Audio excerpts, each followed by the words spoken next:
Imagine standing shoulder to shoulder in a packed Elizabethan theatre, woozy from the scent of roasting meat, warm beer, and hundreds of unwashed bodies. You flinch as a flea jumps onto your collarbone. You look down, someone just peed on your shoe.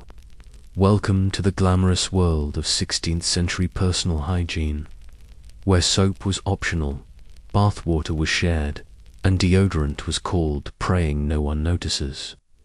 If you thought Shakespeare's comedies were dirty, wait until you hear what was happening backstage and under everyone's tights. If the smell alone doesn't knock you out, our bedtime sarcasm might. Hit subscribe, grab a chamber pot, and settle in. Things are about to get historically unhygienic. Let's begin where every good story and every unfortunate pedestrian in Elizabethan London begins, with the nose. Or more accurately, with the suffering of the nose. Take a deep breath. No, actually, don't. Because unless your idea of aromatherapy involves a burning heap of horse dung, spoiled fish heads, week-old ale, and the unmistakable whiff of someone's bodily failure, fermenting under 7 layers of wool, this might not be your moment. This was not the smoky musk of Shakespearean London people like to romanticize. This was the stench of a city choking on its own bad decisions. You'd think the plague would have cleared things out. Nope, it just added one more layer to the olfactory crime scene. London in the 1590s was basically a scratch-hand-sniff sticker of every bad smell known to mankind, pressed together like some kind of demonic compost bin that doubled as a capital city. And this wasn't subtle. We're not talking funky subway. At rush hour, we're talking olfactory violence. Foreign visitors documented it with morbid fascination. One Dutch traveller described the city's air as a stew of filth that sticks to the tongue. Even the Thames, the great river winding nobly through the heart of the realm, had the consistency and scent of a warm toilet in a brewery. Now, it's tempting to blame this entirely on people not having access to modern plumbing. Fair. But the Elizabethans weren't completely clueless. They had noses too, albeit desensitized ones. They just had different priorities, like avoiding open rebellion or not dying from syphilis. Smelling decent came somewhere between don't anger the queen and try not to get kicked by a horse. But to be fair, you wouldn't smell like a meadow if you shared a one-room house with 6 people. A goat, and the last 10 years of your family's sweat baked into the floorboards. That's not an exaggeration.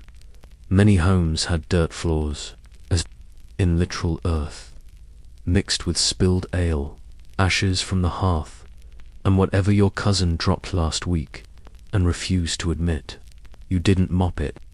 You swept it with a twig bundle and hoped your shame would evaporate into the draft. The streets weren't better.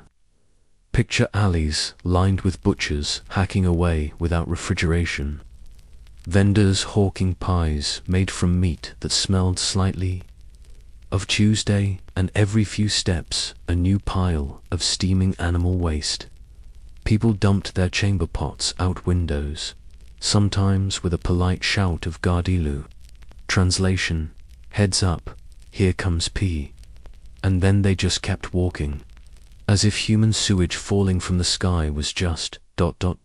Tuesday, of course.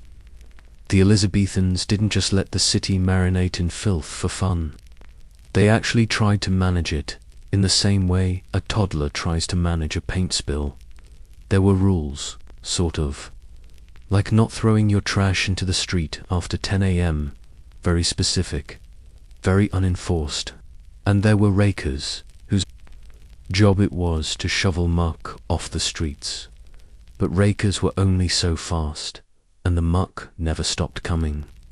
So the city lived in a kind of permanent state of being like someone halfway through spring cleaning who gave up and decided to die. But let's zoom in. You, walking through the streets of London, 1595. The sun is rising, which is unfortunate, because it brings out the worst of the smell.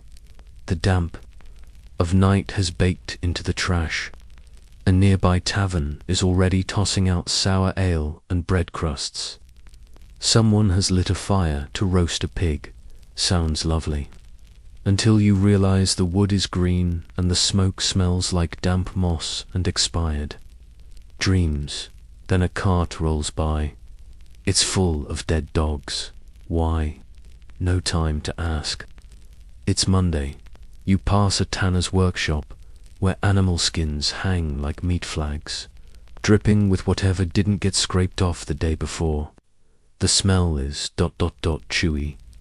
Further on, a barber surgeon tosses a bucket of something unspeakable into the gutter. You wonder if that was once part of a man. You keep walking, and all the while the constant ambient presence of people. Sweating, coughing, flatulent humans. No deodorant. No showers. Most of them haven't changed clothes in weeks. Some haven't changed opinions in years. The air is thick with body, and you are now part of it. Words emerged to cope with this. New dimension of misery. Stinkard. Muck heap. Necessary house. These weren't just insults. They were survival tools. Language was the Elizabethan Fabrice. Call it something fancy, and maybe you can trick yourself into thinking it's not the absolute worst sensory experience of your life. Spoiler, it still is. Even the palaces weren't safe. Yes, the nobility smelled different, a potent cocktail of sweat, unwashed velvet, and imported perfume, but not necessarily better. Imagine masking the scent of your week-old wig with a dash of crushed rose petals and a sprinkle of stale lavender. Now, put that in a room full of other nobles doing the same. That's not a solution. That's a lawsuit waiting to happen. But what did this do to the people? To live surrounded by that level of grime, did it change how they thought, how they prayed, how they dreamed? Maybe they didn't notice anymore. Maybe it just became part of the background, like birdsong, or despair. Or maybe they were all walking around constantly trying not to gag, clutching their pomanders, and muttering prayers under their breath. Honestly, either answer is bleak. Still, it's worth pausing here, right at the start, and admitting something. You probably would have gotten used to it. The nose adjusts. The human body adapts. After a few days in that world, you'd stop smelling it. You might even miss it when you left. A twisted kind of homesickness. Because sometimes, even the worst things start to feel like home. So yeah, that's your welcome mat to Shakespearean London. Wipe your boots on the nearest hay bale. Try not to inhale too deeply, and buckle in, because this was only the smell, so you've survived the initial nasal onslaught of London. Congratulations. Now, let's talk about the thing that could have made all of it slightly more bearable: bathing.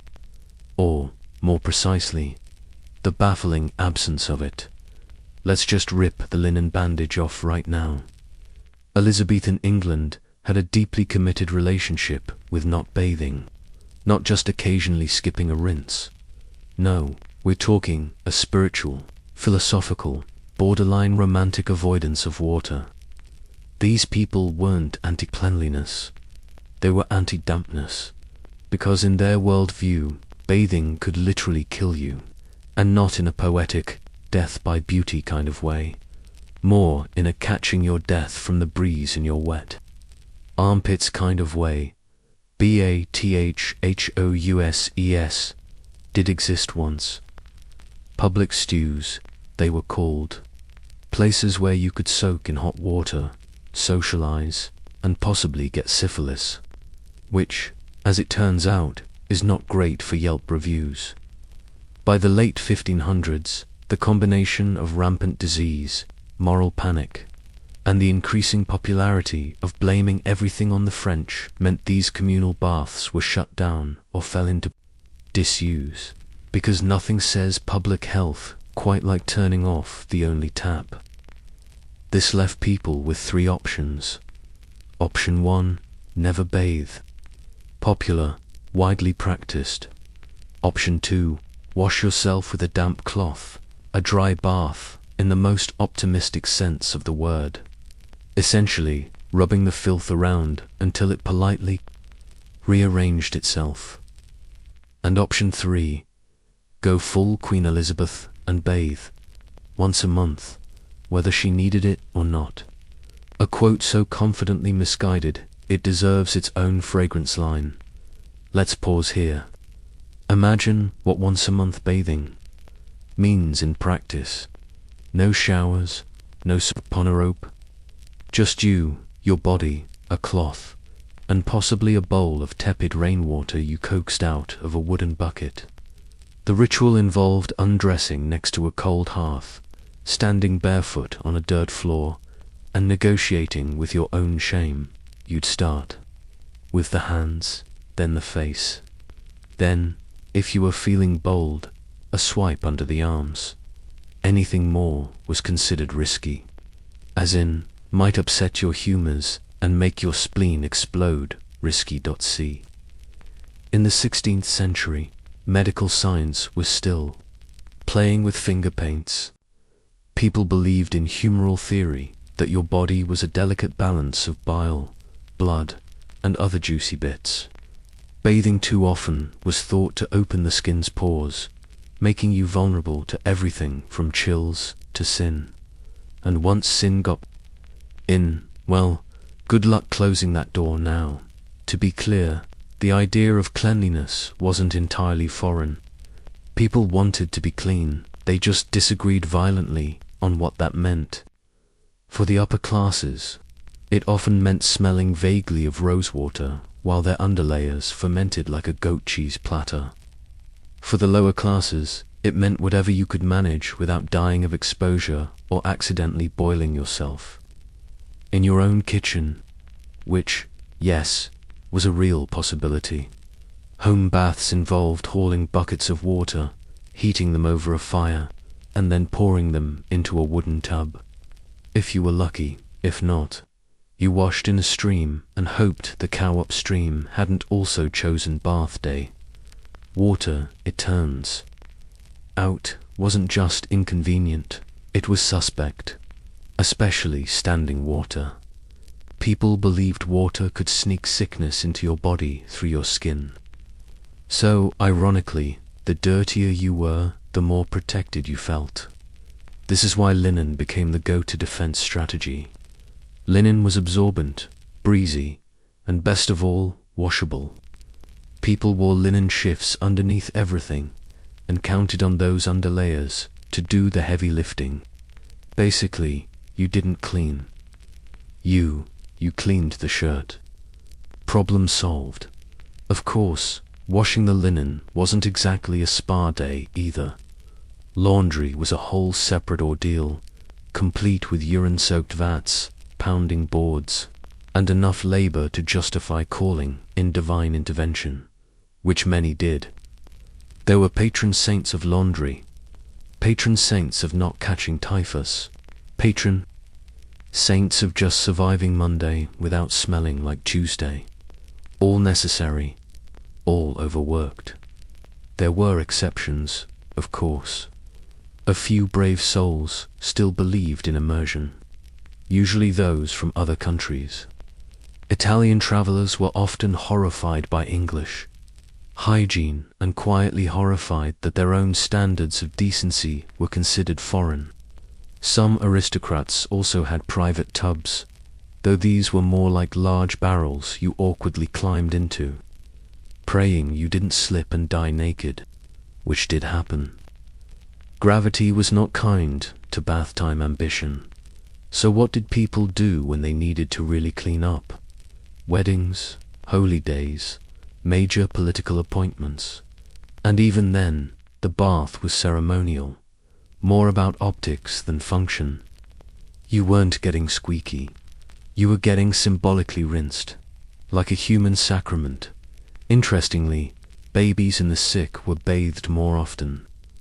Possibly because babies couldn't fight back and the sick already smelled like regret. Physicians prescribed warm water to rebalance the humors, but they'd often follow it with advice like rub the patient with goose fat or sprinkle them with powdered oyster shells. Honestly, it was a miracle anyone survived. Anything by the late Elizabethan era, some physicians were tentatively suggesting that maybe bathing wasn't a gateway to hell, but it was slow going. Imagine trying to convince a generation raised on the idea that water was a literal death sentence to strip down and hop in. It was like asking them to bathe in acid, only less fashionable, and yet people endured. They found ways to manage, to adapt, to ignore the grime, or better yet, to accessorize it. A dab of perfume, a new linen shirt, a firm belief that if you couldn't see the dirt, maybe it wasn't really there. Self-delusion, history's cheapest cleaning solution. So next time you forget to shower before a Zoom call, don't beat yourself up. You're carrying on a proud, crusty tradition of people who avoided bathing with the tenacity of a raccoon. And if Queen Elizabeth could rule an empire while smelling like Febreze on fire, you can handle one awkward meeting with bed hair and deodorant scenes. Let's play a little game. Imagine waking up in Elizabethan England, crawling out of your straw mattress, stretching your limbs under a drafty thatched roof, and slipping into your underwear. Except plot twist, you don't have any. Not in the way you're picturing. No boxers, no briefs, no fresh from the dryer, lavender-scented Tuesday pair. In fact, if you're imagining anything, even remotely resembling modern undergarments, you're already far too optimistic, because for the average 16th century Englishman or woman, underwear was more of a concept than a reality. A philosophical gesture toward modesty, not an actual product. You wore a linen shift, maybe a chemise or a long shirt, and called it a day. That was your underwear, and your pajamas, and your sweat rag, and probably your bath towel. 2. These shifts were typically made of linen, which was great because linen could breathe. It also had the charming ability to act like a sponge, soaking up every drop of sweat, body oil, and existential dread that trickled down from your unbathed self over the course of, well, however long it was, until you changed clothes. Days, sometimes weeks. Occasionally, until someone else noticed first.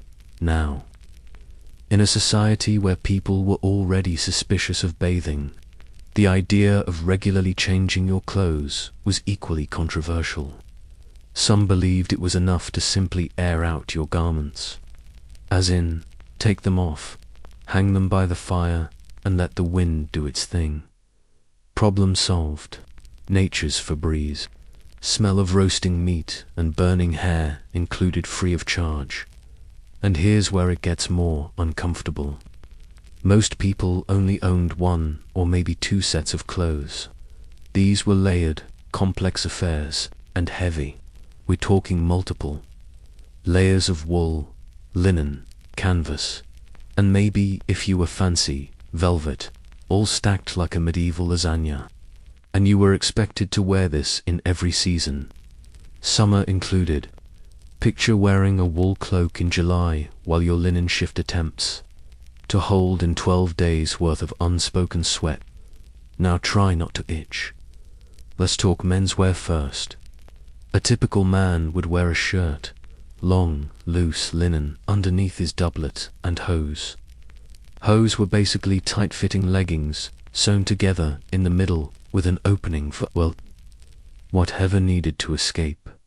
And for that, he had a codpiece. That codpiece. A puffy, padded, often aggressively decorative pouch designed to protect one's modesty and, if we're being honest, advertise one's delusions of grandeur. Was there anything underneath the codpiece? Not usually. That was the point. The codpiece was both barrier and billboard.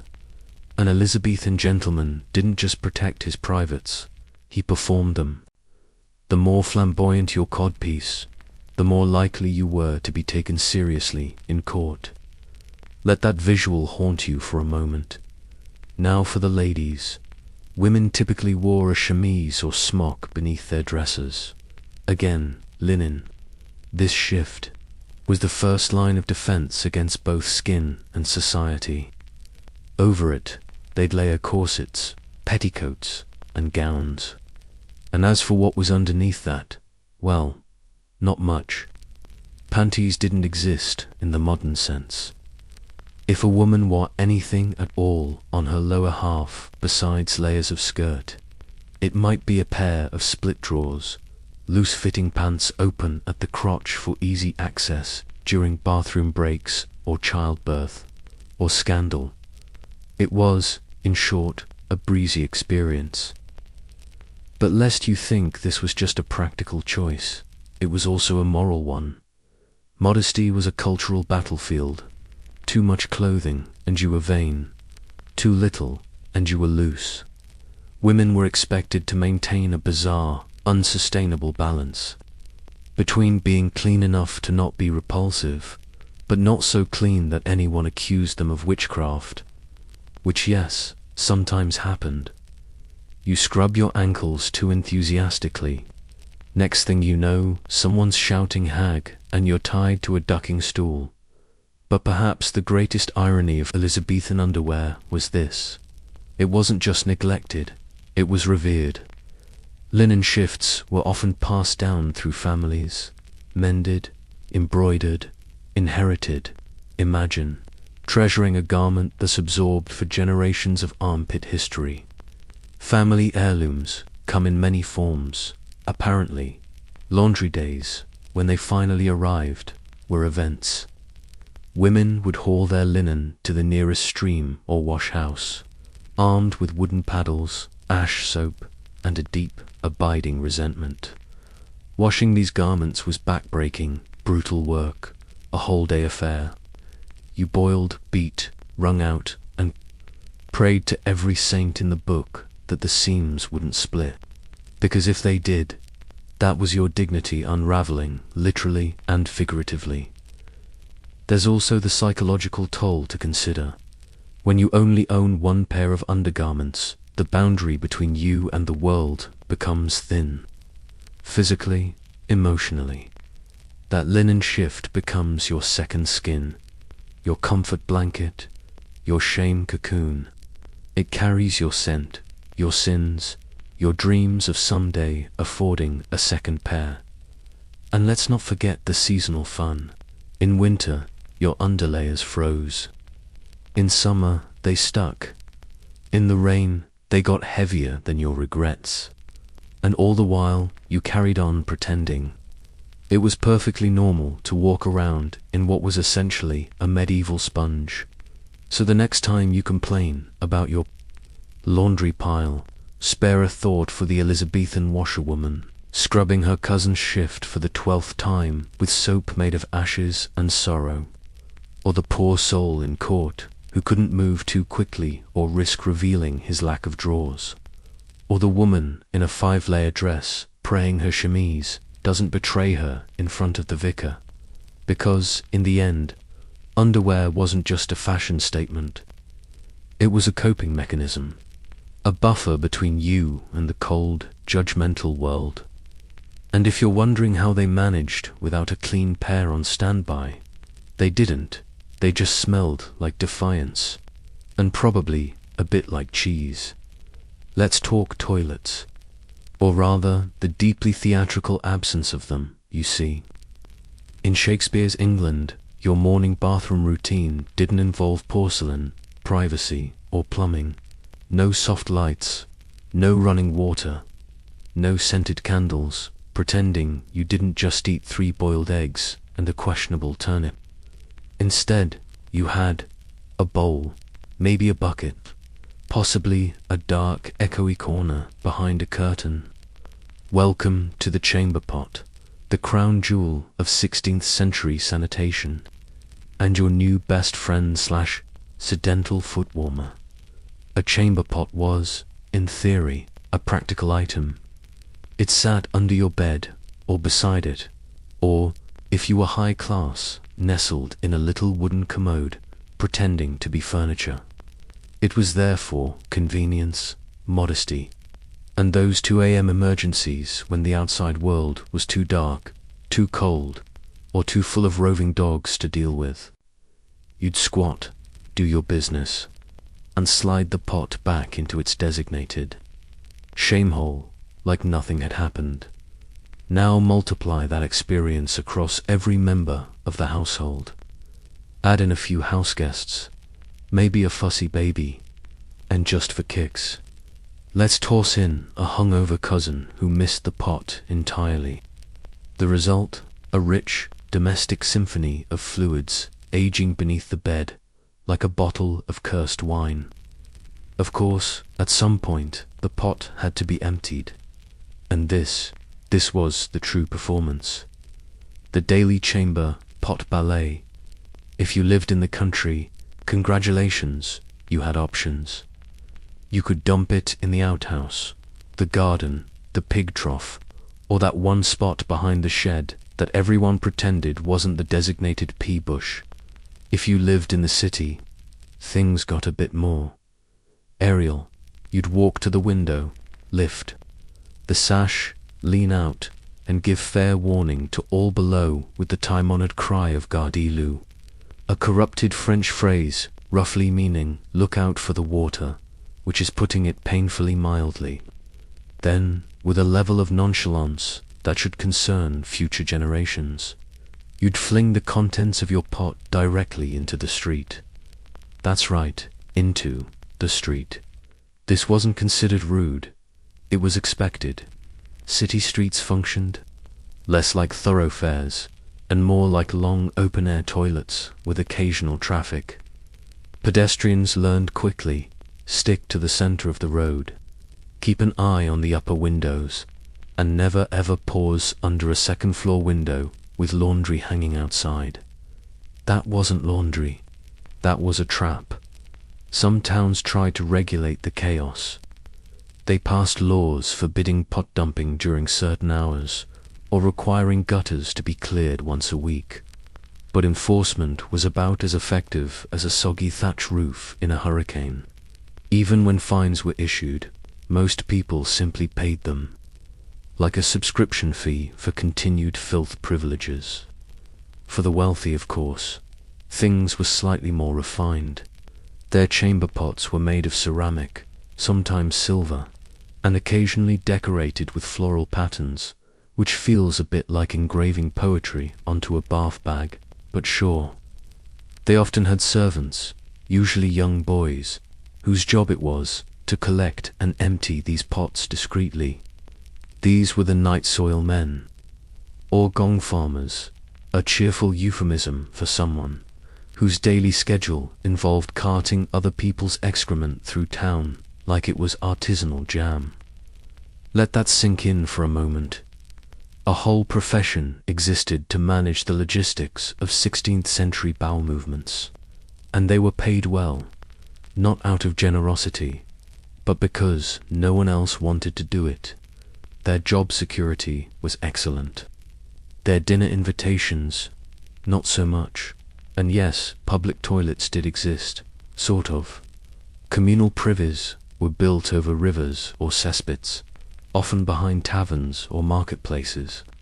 These were dark, drafty wooden boxes balanced precariously over sludge lagoons.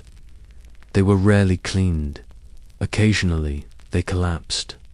Falling into one was not just humiliating, it was sometimes fatal. Drowning in filth wasn't a metaphor, it was a documented occupational hazard.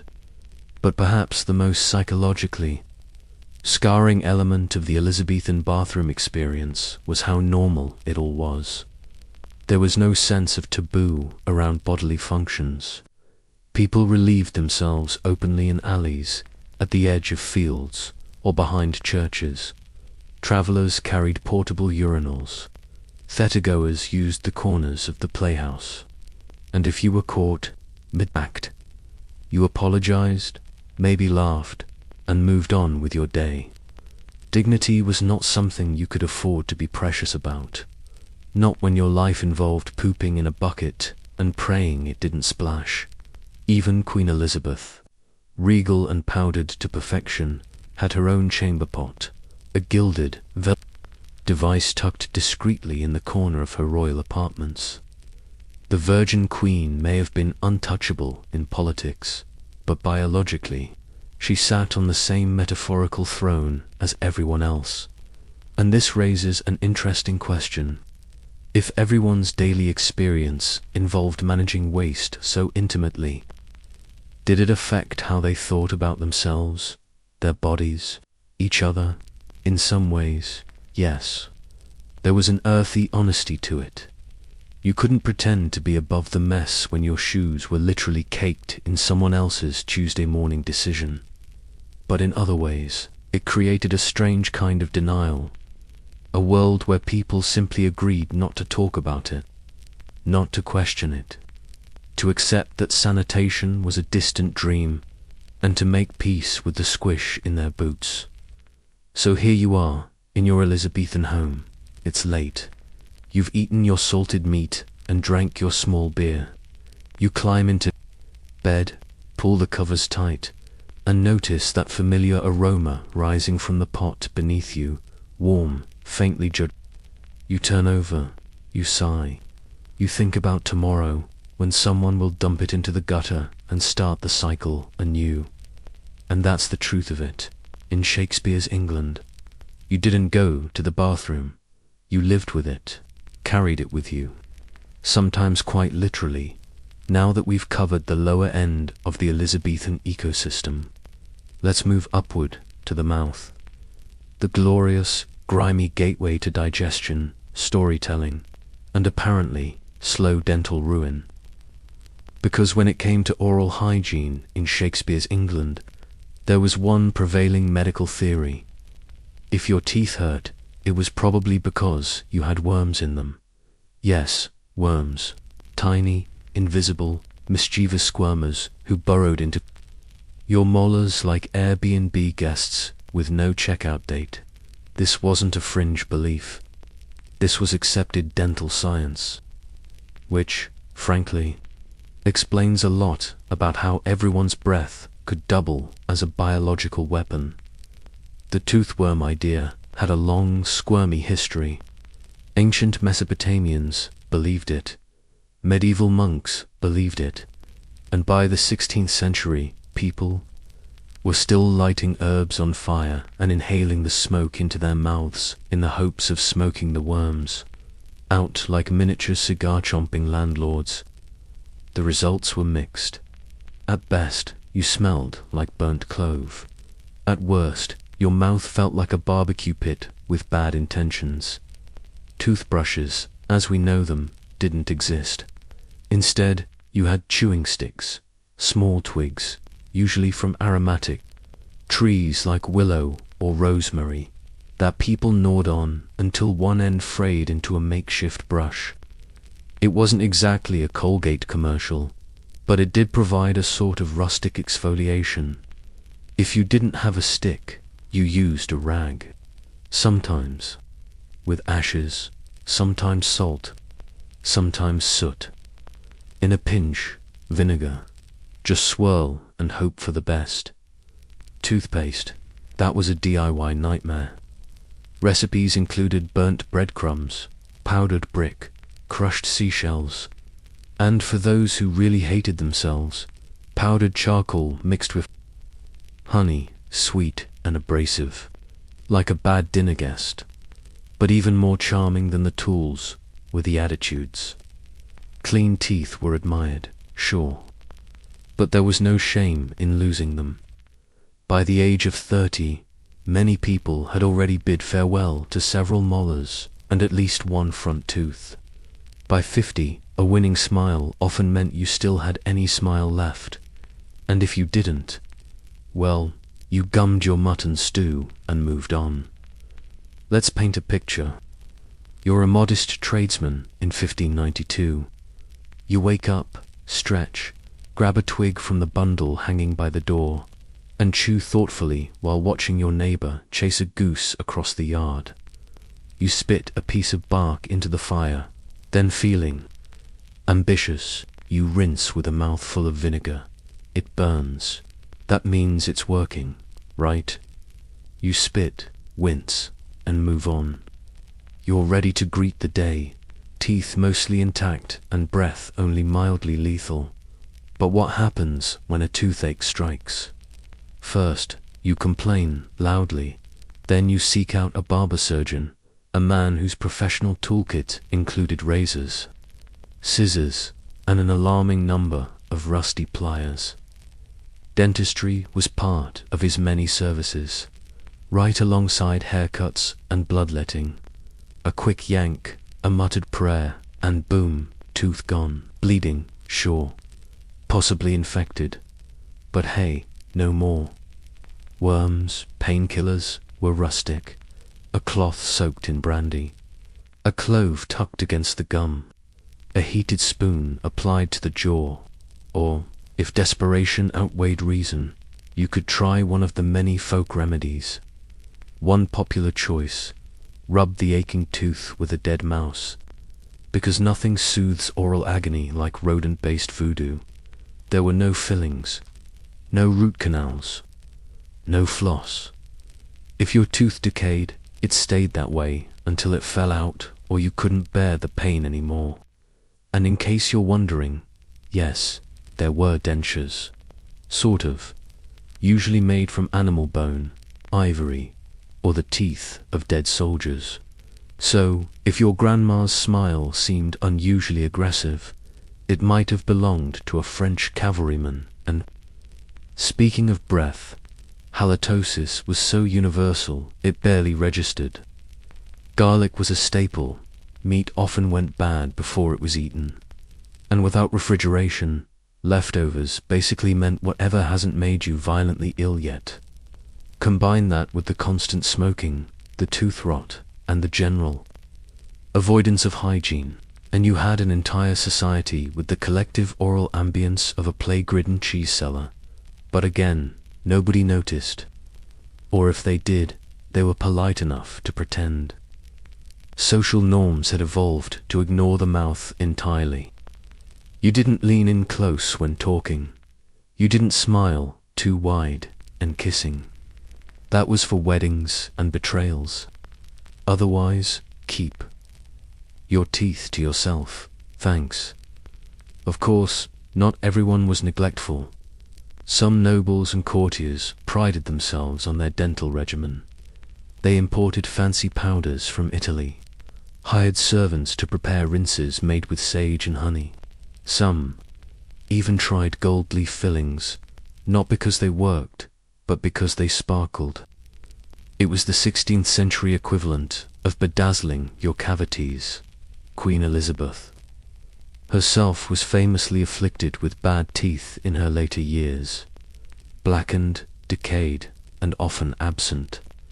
Foreign ambassadors noted it in horrified detail, but nobody said anything to her face, because even with half her molars gone, she still had full control over the royal executioner. And that, dear friends, is why you never critique a monarch's bite radius. Still, there's something oddly touching about this whole mess. They didn't have the tools, the knowledge, or the access we do today, but they tried, in their own vinegar-swirling, soot-scrubbing way. They genuinely tried to keep their mouths in working order, to eat, to talk, to laugh carefully. So the next time you wince at a dentist bill, or reluctantly floss after lying to your hygienist, remember, the people who face dental care with nothing but a stick and a terrifying amount of courage. And maybe whisper a quiet thank you that your toothbrush doesn't involve dead rodents or barbers with a side hustle in amateur surgery. let's shift focus to some of the more intimate companions of Elizabethan daily life. The uninvited. Guests that made themselves quite at home in your hair, your clothes, your bedding, and occasionally your soul. Yes, we're talking about lice, fleas, and a whole buffet of six-legged nightmares that shared your body like it was an Airbnb with no checkout policy. If you're imagining a few itchy moments here and there, stop. You're underestimating. These weren't mere nuisances. These were full-time roommates, persistent, territorial, slightly vindictive. Lice lived in your hair, in your eyebrows, in your seams, in your linen shift. Fleas frolicked across your ankles like hyperactive gymnasts. Bedbugs formed tiny militia groups and declared sovereignty over your straw mattress. And the worst part, you didn't even own a metaphorical eviction notice. Because in 1590s England, having lice didn't mean you were dirty. It just meant you were alive. Let's start with lice, the itchy crown jewel of Renaissance cohabitation. Head lice were common, like insanely common. Almost everyone had them at some point. Entire families scratched in sync like a terrible dance troupe. Children were the usual hot zones, of course, but adults weren't spared. The lice weren't picky, they had no class bias. Royal or peasant, if you had hair, you had passengers. To combat them, people used fine-toothed knit combs, tiny hand-carved devices that could drag the egg's nits out of your hair strand by strand. This wasn't a casual grooming activity. It was a ritual, a social experience. Families would sit by the fire and comb each other's scalps while chatting about crops, rumors, or who farted at mass. Imagine family game night, but with more blood and biting. There were also professional nitpickers. Yes, that's where the phrase comes from. These were people, often women, who were paid to deluge someone's head manually. It was considered a service, a kindness, possibly an act of deep love, or possibly just a Tuesday. And then there were fleas, the opportunistic parkour. Athletes of the insect world. These little demons didn't limit themselves to your hair. Oh no. They bounced around your legs, bit your thighs, hid in your bedsheets, and occasionally set up shop in your underlayers, leaving behind itchy welts and the distinct sense that you were losing a battle against invisible enemies. It was nearly impossible to keep fleas out of your home, especially since they hitched rides on animals, straw, travelers, clothes, and, quite possibly, dreams. Pets weren't typically indoor creatures, but livestock often lived in close quarters. So if you shared your walls with a goat, congratulations, you were also sharing your blood with a flea family of 16. Naturally, there were solutions. People burned herbs, like pennyroyal or wormwood, to drive the fleas away. They wore flea-repelling sachets around their necks, like medieval bug spray with extra drama. Some sprinkled their beds with ashes. Others dusted themselves with powdered tobacco. A few simply accepted their fate and developed an impressive tolerance for scratching with dignity. And then came the bedbugs. Just to round out the insect apocalypse, beds in Elizabethan homes were typically made of straw stuffed into fabric sacks, or, if you were wealthier, feathers. Either way, they provided prime real estate for bedbugs to colonize. These tiny vampires emerged at night, fed silently, and retreated before dawn. People tried to smoke them out with fire, beat the mattresses, hang their bedding outside in the wind, hoping the sun would purify what their soapless society could not. None of it really worked. Now, one might ask, why didn't they just wash everything? Ah, sweet, optimistic viewer, washing Linens was expensive, exhausting, and often required access to large vats of boiling water and harsh soap made from urine and lye. Clothes weren't washed weekly. They were washed when they were visibly offensive, or when a cousin came over and noticed the garment moving on its own. Plus, constant washing wore out the fabric, and linen was expensive. So you didn't risk it unless you had to, which meant that over time, your clothes became more than garments. They became ecosystems. Let's also take a moment to acknowledge the emotional toll of constant infestation. There's something profoundly humbling about knowing that no matter your social status, no matter how fancy your ruffled collar, or how expensive your doublet, a flea could still crawl into your breeches and bite you in front of your crush. Insects were the great social equalizer, a democracy of discomfort. Even Queen Elizabeth wasn't spared. Her elaborate wigs, padded gowns, and heavy velvet layers made her the Versailles of body heat and insect housing. Rumors swirled about lice in her wigs, fleas in the palace tapestries. Her courtiers, dressed in similar fashion, probably spent half their day subtly scratching behind columns and pretending it was just courtly contemplation. But again, no one talked about it. Public scratching was so common it stopped being impolite, it became ambient. You scratched, they scratched. Life went on, and if you caught someone picking through their friend's hair mid-conversation, you didn't recoil. You admired their thoroughness. There's a strange intimacy in that. Really, a bond forged through shared misery. The kind of closeness modern people can't fathom unless you've had lice at summer camp, or lived with a roommate who believed showers were a government hoax. So, picture this.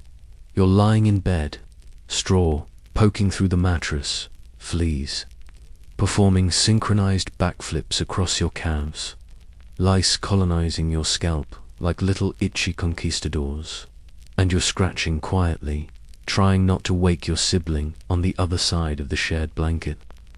And as you drift to sleep, you wonder if you'll ever feel truly clean again.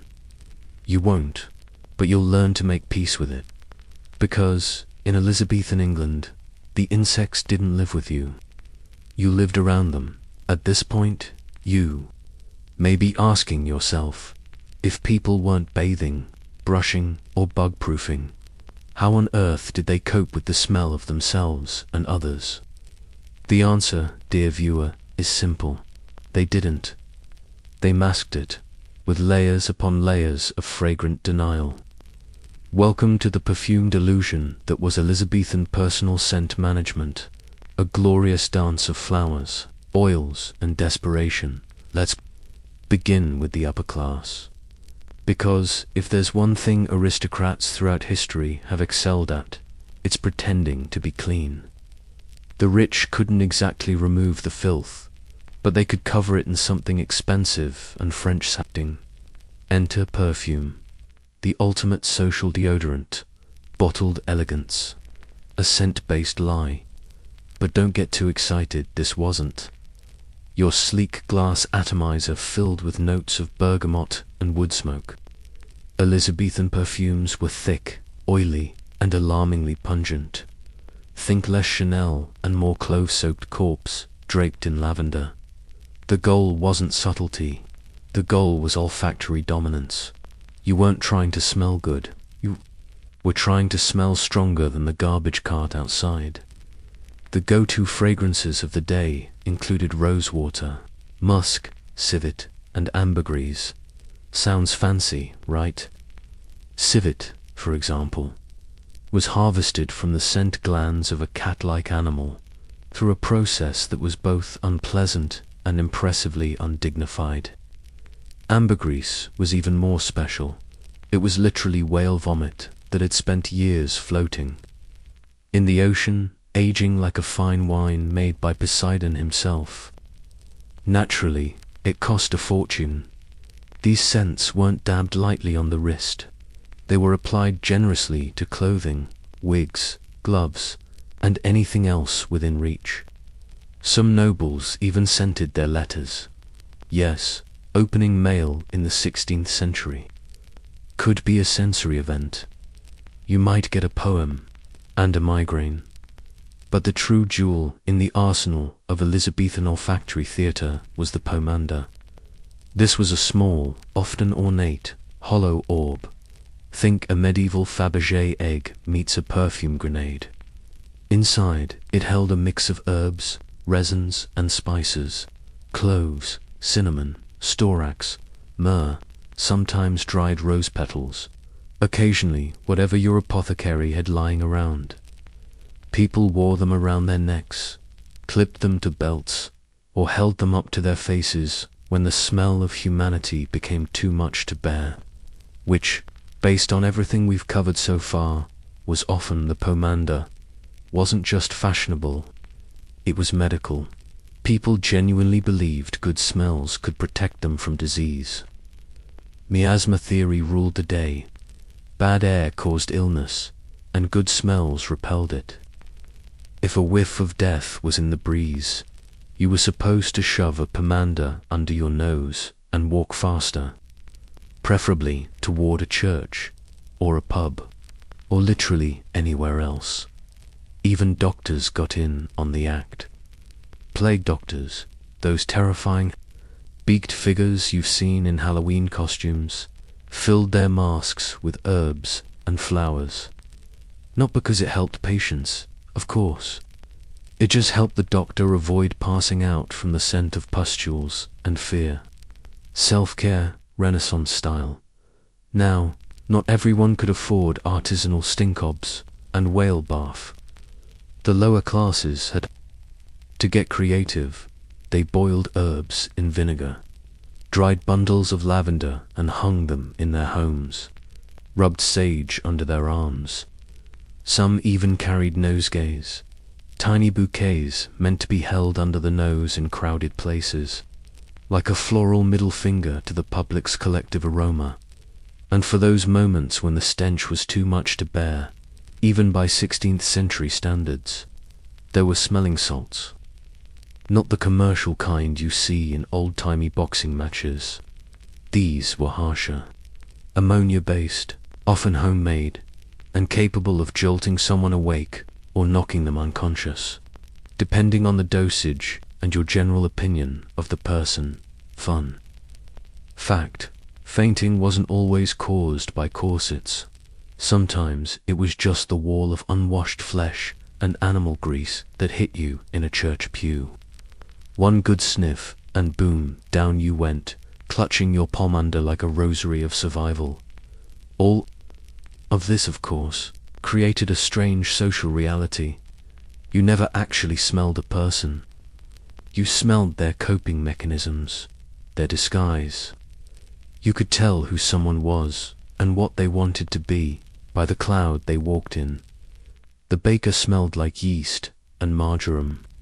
The apothecary like camphor and regret. The nobleman like ambergris and inherited denial. And yet, for all the heavy-handed masking, everyone still knew what lay beneath. The perfume didn't hide the truth. It just gave you a few seconds of blissful illusion before reality crashed through your nostrils like a sweaty cavalry charge. It's oddly poetic, in a way. Elizabethan perfume culture wasn't just about smell. It was about pretending. Pretending you weren't decaying in real time. Pretending the world was elegant and fragrant and orderly, when in fact, it was mostly mud, misery, and open sewers. And perhaps that's why they clung to these rituals so fiercely, because if you can't clean the world, at least you can scent it. You can hold a pomander to your face and pretend the street isn't soaked in someone else's breakfast. You can wear gloves dipped in rose oil and imagine you're above it all, even if you're scratching lice with the other hand. So next time you light a candle to refresh your living room, remember the people who fought entire plagues with a pocket full of cloves and a very determined fantasy. They didn't fix the problem, but they made it bearable. And sometimes, in a world that refuses to be clean, a little bearable goes a long way. Ah, the Globe Theatre, that hallowed ground of poetic monologues, star-crossed lovers, and body odor that could strip paint off the scenery flats. We love to imagine it. The bustling crowds, the velvet doublets, the rhythmic thump of iambic pentameter drifting on the summer breeze. But that summer breeze, yeah, it was carrying more than just verse. Welcome to the reality of Elizabethan theatre-going, a sweaty, sticky, aromatic affair that made Shakespeare's tragedies smell even more tragic. Let's set the scene. It's 1599, you're in London, it's hot. You've paid a penny to stand shoulder to shoulder with several hundred other human beings in what was affectionately called the pit. No seats, no shade, just you, the groundlings, and a thick stew of sweat, garlic breath, ale farts, wet wool, and whatever died upstream in the Thames that week. It's not so much an audience as a communal marinade. The Globe could hold up to 3,000 people on a good day, packed in tight, jostling for space, shouting over one another, swatting at flies.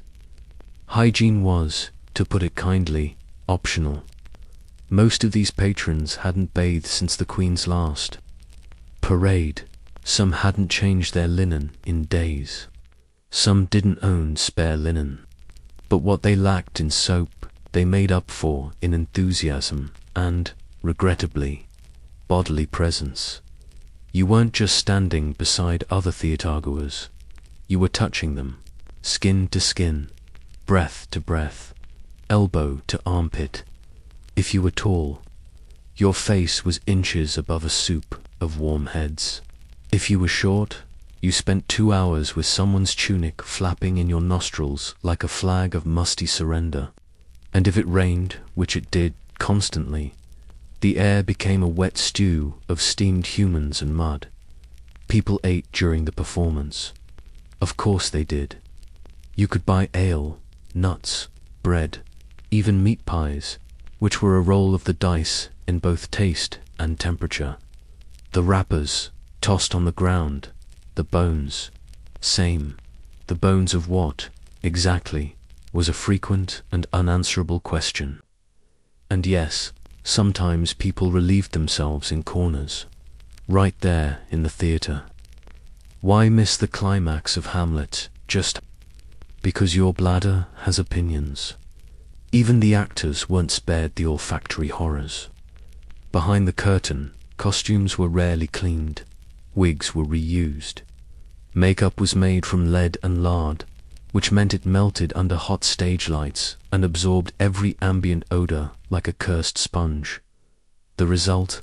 A cast of tragic heroes who smelled like old cheese left on a WINDOWSILL. And then there were the props. Animal organs were sometimes used for realism, particularly in fight scenes. Fake blood, made from pig's blood, or wine thickened with flour and left unrefrigerated for theatrical zing. Imagine standing in the front row as a sword fight sprayed a fine mist of spoiled sausage juice onto your face. Congratulations, you're part of the show now, and the smells didn't stop when the play did. After the crowd cleared slowly, groaning, sticky what remained was a battlefield of crumbs, grease, sweat, and spilled drink. The floor was littered with nutshells, bones, torn cloth, and occasionally someone's wig. Cleaning staff, that's adorable. The stagehands might sweep up the big chunks. The rest just ... lingered. Like an encore no one asked for. Let's talk acoustics for a second. The Globe was open air, which meant voices carried, but so did sound and smell. A passing fishmonger's cart could derail an entire soliloquy. Coughing fit in the pit might drown out Romeo's final plea. And if the wind shifted just right, the scent from the nearby slaughterhouses or the open sewers, would waft through the theatre like death's own applause. And yet, people came in droves. Why? Because the theatre was electric, alive. You weren't just watching a play. You were in it, laughing, heckling, eating, sweating, sometimes fainting, all together in one chaotic, pungent celebration of life, death, and really good insults. If you wanted refined silence and plush seats, you went to court. If you wanted to feel something, preferably on your skin, you went to the Globe. Now, the upper class didn't rub elbows with the pit dwellers. They sat in galleries, under wooden canopies, wearing perfumes and smug expressions. But even there, the illusion of civility broke down fast. The smell still rose. The noise still reached them. And every now and then, a rogue chicken bone or empty ale cup would go sailing upward in an act of democratic protest. And Shakespeare, the man himself, was well aware of the environment. His plays were built for it. They moved quickly. Jokes came fast. Bloodshed came faster. Soliloquies were often cut short if the crowd got restless, or if a fight broke out near the stage. He wasn't writing for polished readers sipping tea in armchairs. He was writing for butchers, blacksmiths, apprentices, thieves, and the occasional wandering noble, people who came for the poetry and stayed for the pie fights. Reflect for a moment on the magic of it all. A society where the average person didn't own a toothbrush, had questionable access to clean water, and still showed up in droves to watch. A man in tights shout about fate and madness. They came not because it was comfortable, but because it was human. Messy, loud, gloriously human. So the next time you sit in a climate-controlled theatre, annoyed because the popcorn machine is too close to your seat, remember the 3,000 Elizabethans packed like sardines into a wooden stink box beside the river, happily roasting under the sun while Macbeth stabbed a guy with a wine-soaked prop dagger, because the Globe wasn't just a theatre, it was a sensation, in every sense of the word. Now let's pivot to a subject as delicate as lace and as unfair as, well, almost everything else in the 16th century, hygiene and gender. Because while everyone in Elizabethan England was generally marinating in the same historical stew of grime, women got the added bonus of social shame, confusing expectations, and absolutely zero access to modern plumbing. Spoiler, it wasn't great. Here's the uncomfortable truth. Women were expected to be clean. Not necessarily bathed, mind you. That would have been suspicious. No, women were supposed to be modestly clean. Spiritual cleanliness, moral cleanliness. The kind of cleanliness that doesn't involve water, but does involve a lot of guilt. If a woman scrubbed too thoroughly, she might be accused of vanity, or worse, witchcraft. Because, apparently, exfoliating your elbows in 1592 was an act of sorcery. And yet, somehow, society still demanded they remain physically pleasant, smell nice, look fresh, maintain your virtue, and for the love of all things holy, don't sweat. Ever, that wasn't ladylike. So how did they manage that? By layering, masking, and praying. A holy trinity of hygiene theatre that began the moment a girl could walk and rarely let up. Let's start with clothing. The average woman wore a linen shift, same as the men, under layers of petticoats. Stays the precursor to the corset, bodices, and gowns. It was less fashion, more fabric-based armor. The shift was supposed to absorb sweat and oil, protecting the outer garments, but changing it. That wasn't always possible. Most women owned one, maybe two. Washing it involved boiling water, lye soap, and hope. So the shift did its job until it gave up, or until someone intervened. To stay freshish, women powdered themselves. Not with our sleek translucent matte finish setting powders. No, they used flour, chalk, crushed roots, sometimes lead, which added a charming glow of impending organ failure. Their goal was to appear pale, pristine, and untouched by the unseemly realities of sweat glands. And to an extent, it worked right up until the moment you touched something and left a ghostly white fingerprint behind. Now enter menstruation, the monthly visitor that still confuses health teachers, only in 16th century England. It came with even less information and way more judgment. Periods were shrouded in mystery, fear, and some impressively imaginative folklore. Some believed menstrual blood was poisonous. Others thought it could sour wine, rust, mirrors, or this is real kill bees. Yes, bees. The only accurate.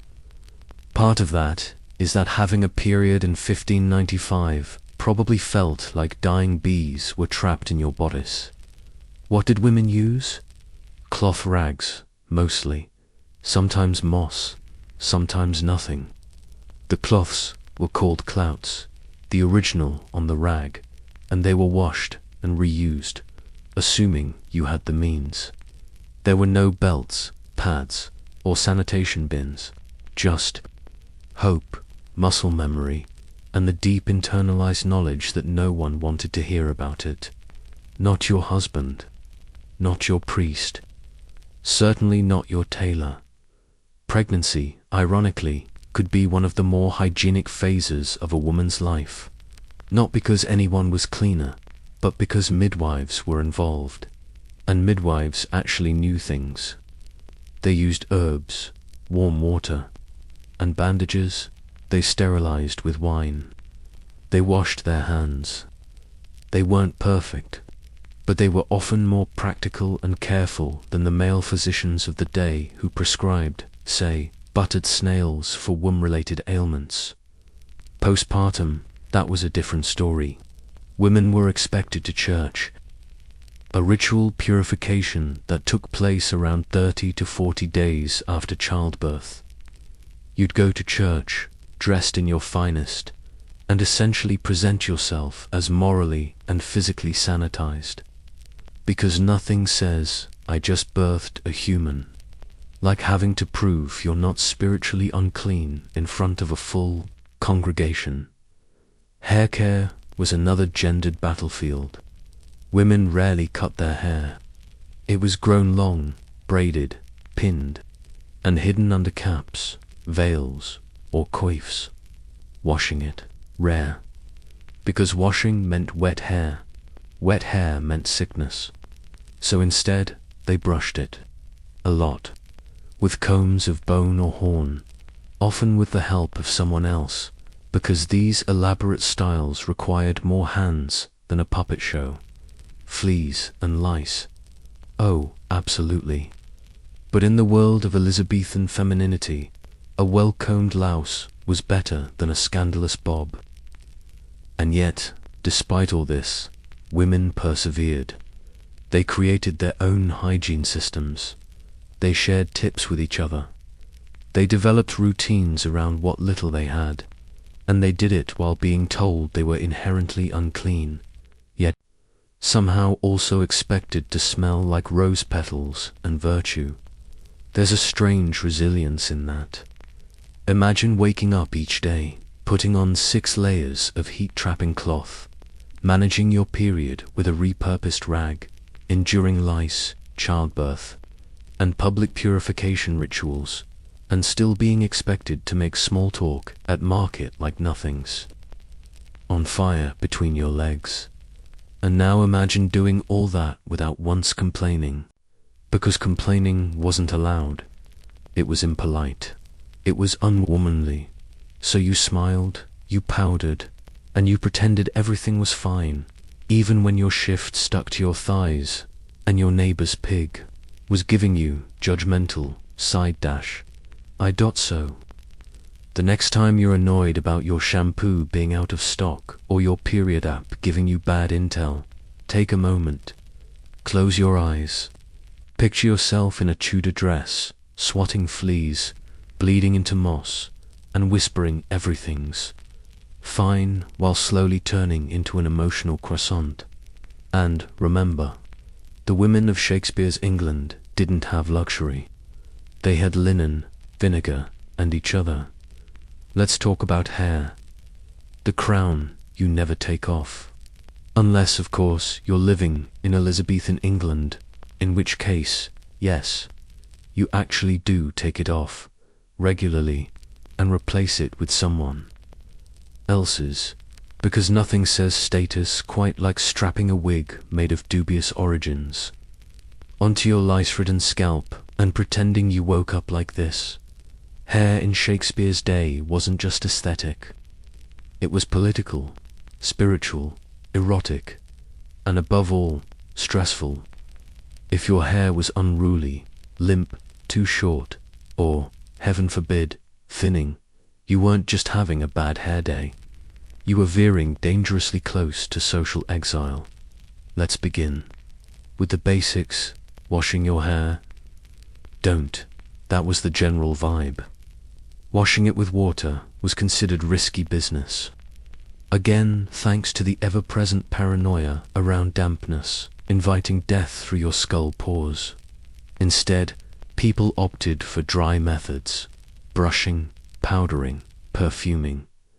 They used hair tonics made from rosemary, nettle, or, and this is not a typo, boiled lizard fat, which tells you everything you need to know about desperation. Women rarely cut their hair, believing long locks were a sign of virtue and femininity. Instead, they braided, coiled, and hid it beneath layers of linen. If your hairline was too low for fashion's liking, you simply plucked it back one hair at a time. This was done to create the illusion of a grand, high forehead. The higher the forehead, the closer to godliness, apparently, or at least to terrifying levels of personal maintenance. Men had their own grooming nightmares. A fashionable man wore his hair short and neatly trimmed, unless he was balding, in which case he might grow out whatever was left, then sweep it dramatically over the barren landscape like a desperate crop rotation.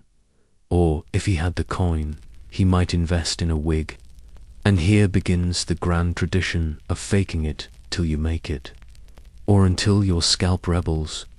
Wigs were a booming business, not just for theatrical use, but everyday life. Court life especially. Everyone at court seemed to be wearing someone else's hair on their head. The richer the wig, the more power it implied. Curled, powdered, shaped, some so elaborate they resembled small gardens or very confused birds' nests. And if you're wondering where all this hair came from, the answer is everyone. Poor women sold their hair to wig makers. Dead bodies occasionally donated theirs posthumously.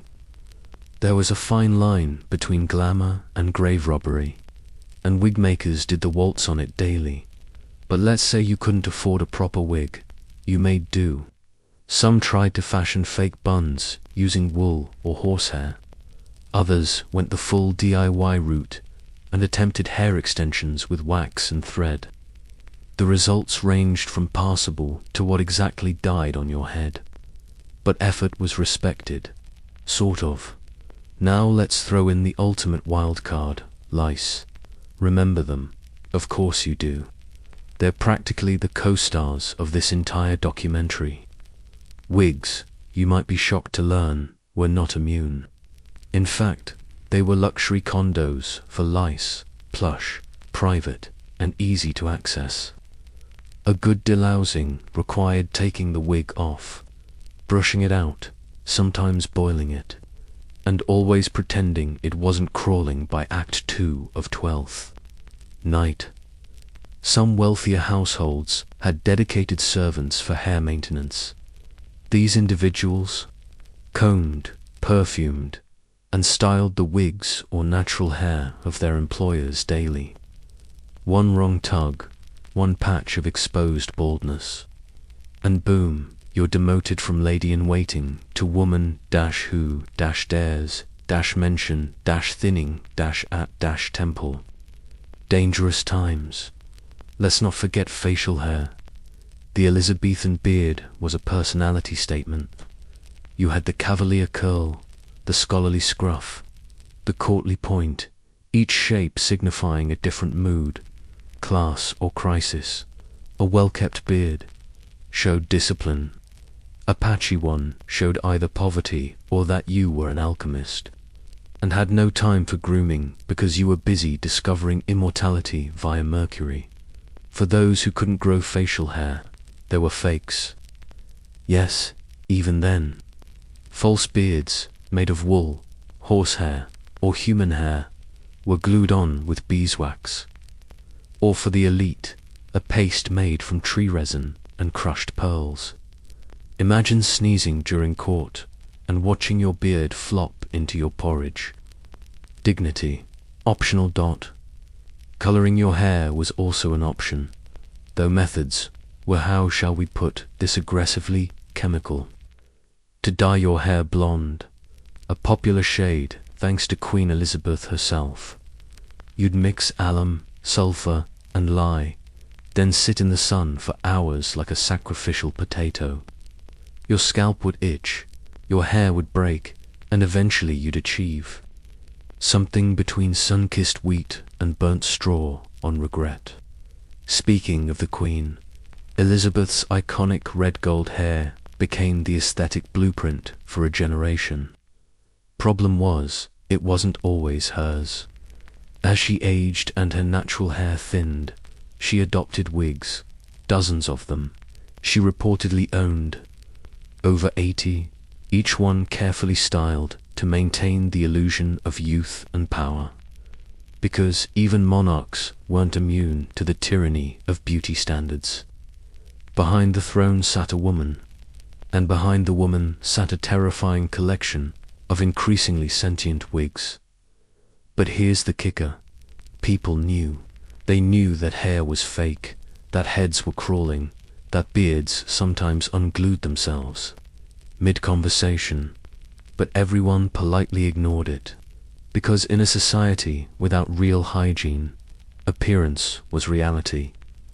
If you looked clean, composed, coiffed, you were clean, composed, coiffed, even if your scalp told a very different story. So, next time you're having a bad hair day, remember, it could be worse.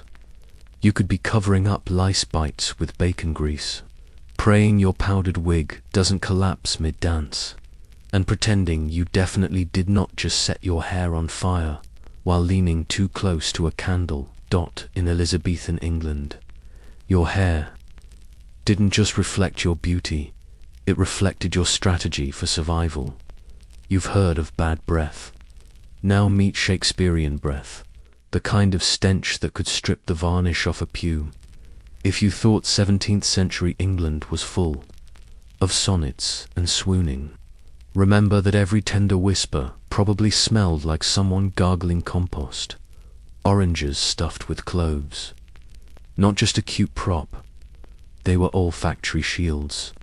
Because in a world where toothpaste didn't exist, and people thought sugar was a health food, your mouth was basically a crime scene. Let's start with the teeth, or, more accurately, the ones still holding on. Elizabethans were obsessed with white teeth, just not necessarily healthy teeth. The ideal mouth was pale, uniform, and neat, even if half your molars had already filed their 2-week notice. To get that pearly look, some turned to homemade tooth powders. The base recipe, crushed eggshells, pumice, and maybe some burnt rosemary if you were feeling fancy. Apply daily with a rag, and voila, a blinding smile and a receding gum line. Because what's a little enamel erosion when you're chasing the dream? Queen Elizabeth I, that trend-setting icon, loved sugar. She was a fan of candied violets, marmalades, and basically anything sticky enough to take down a cavalry horse. Unsurprisingly, her teeth suffered. Reports say they turned black, broke, or went missing entirely. Courtiers, ever the soon began blackening their own teeth to look fashionable. Yes, that actually happened. Decay became a beauty trend, and if that's not late-stage civilization behavior, we don't know what is. So how about brushing? Did people clean their teeth at all? Sort of. Some used twigs frayed at the end, like proto-toothbrushes. Others chewed on herbs like parsley or mint, not for dental hygiene, but to mask the smell, because the goal wasn't health. The goal was plausible deniability. Mouthwash did exist in the form of vinegar, wine, or stale urine. Swish it around, spit, and pray the person you're flirting with had fewer cavities than you. Of course, this acidic cocktail often eroded your teeth even faster. But again, it's all about appearances. Let's pause for a moment and imagine you're at a banquet, 4 cups of mead deep, chatting up a noble woman whose breath smells like fermented onions and hope. The candlelight glows, the lute is playing, and between the roasted boar and the lack of floss, you realize something horrifying. No one here has brushed their teeth in a month. Let that sink in now. In terms of dental care for the wealthy, they had help. Wealthy households employed barber surgeons to yank out rotten teeth, often without any pain relief. Anesthetics weren't really a thing yet. Your options were clench a leather strap, drink until you black out, or cry and accept your fate. And yet, some people went through with extractions voluntarily just to stop the endless throbbing of infected gums. Courage, desperation, hard to tell. Public tooth pulling was even a form of entertainment. Picture it, a market square, a crowd, and a screaming peasant with their mouth open as some guy with no dental degree tries to chisel out. A molar using glorified blacksmith tools. Street dentistry, not a vibe. As for breath fresheners, there were medieval breath sweeteners made from anise, fennel, and cloves. Some chewed cinnamon bark. Others carried pomanders, ornate bowls filled with herbs to sniff discreetly when someone's mouth funk hit too hard. It was less pleasant fragrance and more please stop my nose from collapsing in self-defense. And here's the ironic bit. They did think bad breath was dangerous, not socially awkward. Deadly. Halitosis was believed to carry disease. The same folks who were brushing their teeth with gravel also believed that a foul exhale could transmit plague. So yes, people actively feared your breath could kill a bishop, or worse, a dinner guest. Naturally, some took extreme preventative measures. Charcoal chews, mercury-laced ointments, even bleeding to balance the humors if your breath turned especially hostile. Imagine trying to flirt at court while bleeding from the arm and chewing something that might be actual poison. Welcome to romance, Tudor style. Even Shakespeare wrote about bad breath. In Much Ado About Nothing, there's a line mocking someone for having a very ill breath. It was a known insult, one of the worst things you could say about someone. Not your mother is a scullery maid bad, but close. Let's also spare a moment for the real victims, pets. Imagine being a dog in Elizabethan England and being asked to snuggle up to your owner after they just gargled wine and spit into the fire. Dogs deserved better. Frankly, so did everyone's gums. Fast forward to the end of a typical day. You've had meat, wine, hard bread, probably a few cloves of garlic, and a sheep's worth of dairy. You haven't brushed, haven't flossed, and your only effort at oral hygiene involved chewing a sage leaf and hoping for divine intervention. Then you go to bed next to someone equally fragrant, Forget love, forget politics. The real drama of Elizabethan life was surviving the breath wars without passing out. And maybe that's why people wrote poetry, to distract themselves from each other's faces. So, next time you reach for your toothpaste, consider lighting a candle in honor of every poor soul who suffered through Tudor oral care without Novocaine or mouthwash, because honestly, their breath was just the beginning. Still breathing comfortably, still watching. Then you know what to do. Gently like, cautiously subscribe, and whisper your appreciation from a safe distance.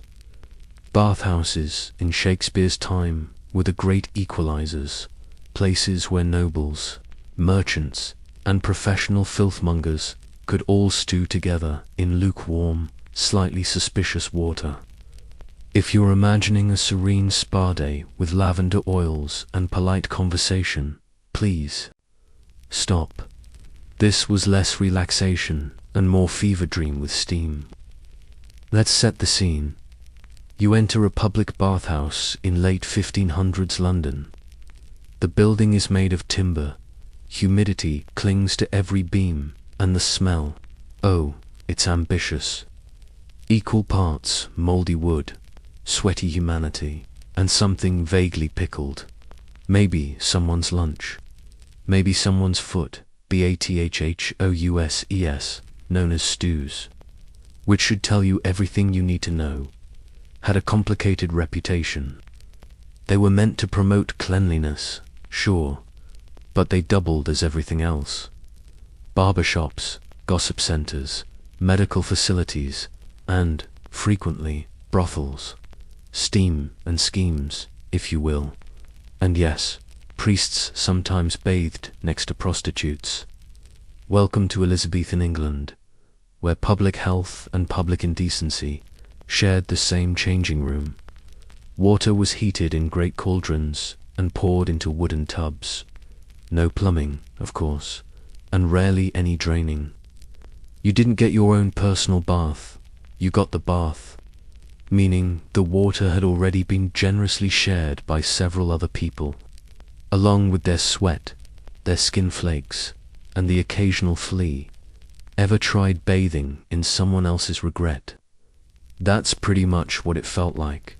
You'd undress, modestly or not, depending on your line of work, slip into the stew, and enjoy the company of merchants discussing wool tariffs while someone coughed aggressively into the steam.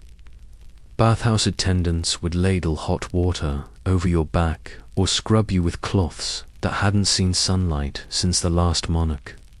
A cleanse in the loosest possible sense, unless you think it was all grime and scandal. Bathhouses did have rules. There were strict opening hours, designated days for men and women, and signs advising patrons not to spit in the tubs. A rule that had to be made explicit, which is telling. But not everyone was on board with this whole public bathing thing. The Puritans, bless them, were convinced bathhouses were breeding grounds for sin, which, in fairness, was often correct. Bathhouses became so synonymous with illicit activity that authorities eventually began shutting them down, not for the grime, but for the grinding. By the 1600s, many public bathhouses had fallen out of favor. Not because people stopped needing baths, they really didn't, but because the spread of plague and the rise of new moral codes made communal tubbing awkward. Suddenly, wallowing in someone else's suds while debating fish prices lost its charm. The irony, while bathhouses closed, people didn't exactly rush to bathe at home. Homes lacked the infrastructure. Heating enough water for even a single-person bath was labor-intensive, costly, and generally saved for the sick, the wealthy, or the recently knighted. So instead of cleaner people, you just got less bathing. Problem solved. Let's not forget that bathing still had a PR problem. Many still believed the hot water opened the pores, and therefore made you vulnerable to disease. So, naturally, people began to avoid washing during outbreaks, which, as we've learned, was approximately always. The result, even the suggestion of a bath could provoke mild panic. Doctors recommended dry rubbing the skin with cloths or fragrant powders instead. In theory, this would stimulate circulation and remove dirt. In practice, it just gave people a slightly better smelling layer of filth. Think Old Spice meets dirt floor. We even have records of plague doctors advising people not to wash during outbreaks, believing that water disturbed the humors. You could be carrying a dead rat, a sack of herbs, and half a loaf of crusty bread on your person, but God forbid you get wet. So what did people do instead of bathing? They smoked tobacco. They carried nosegays. They wore multiple layers of clothing to protect the skin. And when things got truly dire, they'd take a single bath, usually on their birthday, a holiday, or after surviving smallpox. You know, the classics. But here's where it gets really fun. Medical baths. Because when people did bathe, it was often under doctor's orders. Got a headache? Try soaking in mustard water. Suffering from gout? Add a bit of eel fat. Experiencing melancholy? A warm infusion of chamomile and wine might do the trick. Was it effective? Not at all. Did it smell amazing? Probably not. One delightful story involves a nobleman prescribed a bath in red wine to invigorate the blood. He did it, his servants, then drank the bath water. Whether for health, loyalty, or just drunken curiosity, history remains unclear. Either way, no one should have to witness that, not even Shakespeare. By the end of the 16th century, the great communal bathhouse era was all but over. The moral police won. Private hygiene, such as it was, returned to basins and cloths, and people once again bathed in silence, shame, or expensive herbal wine. But oh, the brief golden age of steamy chaos. Where else could you find a priest, a barber, a baker, and a brothel madam all marinating in the same tepid tub? Modern spa day, it was not, but it was the heart of Elizabethan urban culture, messy, intimate, unsanitized, and somehow still deeply human. Let that soak in for a moment. Pun intended. So next time you run yourself a hot bath with candles and bath bombs, consider this. You are living the dream of 1,000 16th century peasants, and you don't even have to share your soap with a street performer. Let's be honest, if you had the misfortune of being alive during Shakespeare's London, your most powerful survival tool wasn't your sword, your wit, or your copy of the Fairy Queen. It was your nose, or, more accurately, your inability to smell, because the stench, oh, the stench was biblical. We're talking raw sewage sloshing through the streets, animal entrails from the butcher's district, rotting vegetables, burning, coal, smoke, human bodies living and otherwise, and that one fishmonger who never quite washed his hands after gutting things. The Elizabethan cityscape was less bustling marketplace and more perpetual olfactory assault. So what did people do about it?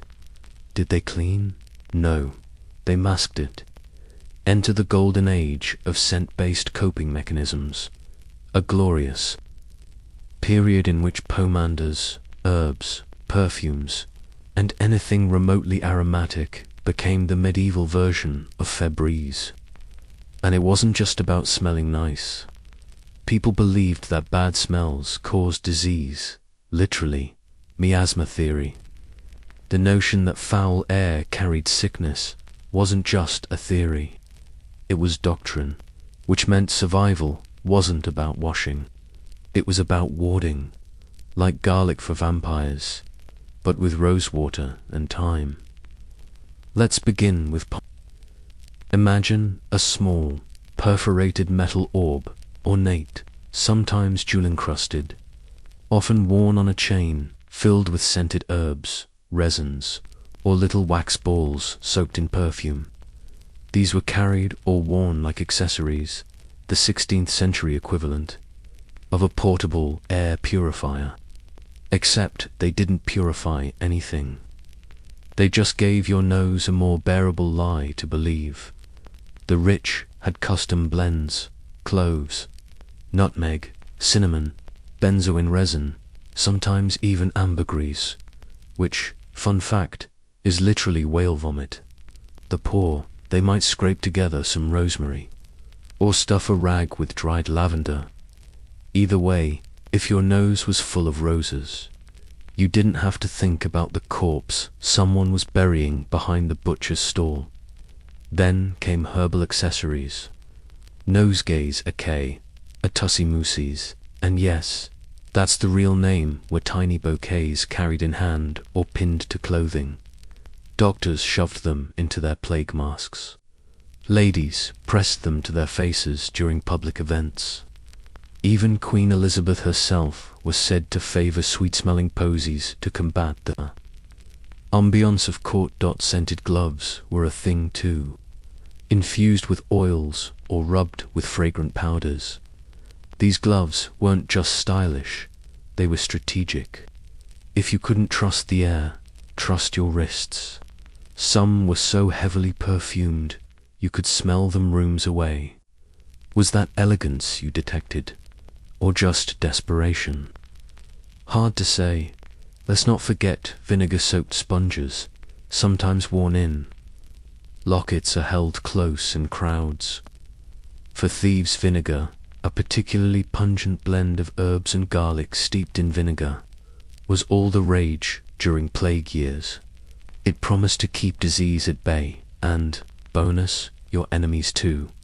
And then, of course, came the perfume wars. Tired of bathing? Douse yourself in musk, civet, or floral water and call it a day. Men and women alike layered fragrance like medieval cake frosting. Was it overpowering? Absolutely.